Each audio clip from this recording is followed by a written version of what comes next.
कहने लगे कि जब हम जमीन में मलिया मेट हो जाएंगे तो क्या असर नौ पैदा होंगे। हकीकत यह है कि ये लोग अपने परवरदिगार के सामने जाने ही के कायल नहीं।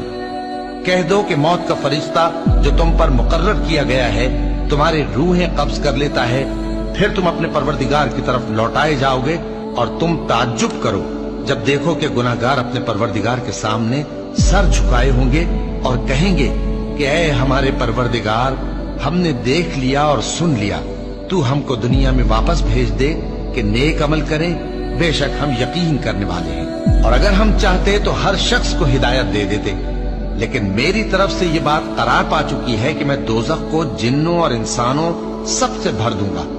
सो अब आग के मजे चखो, इसलिए कि तुमने इस दिन के आने को भुला रखा था। आज हमने भी तुम्हें भुला दिया है और जो काम तुम करते थे उनकी सजा में हमेशा के अजाब के मजे चखते रहो।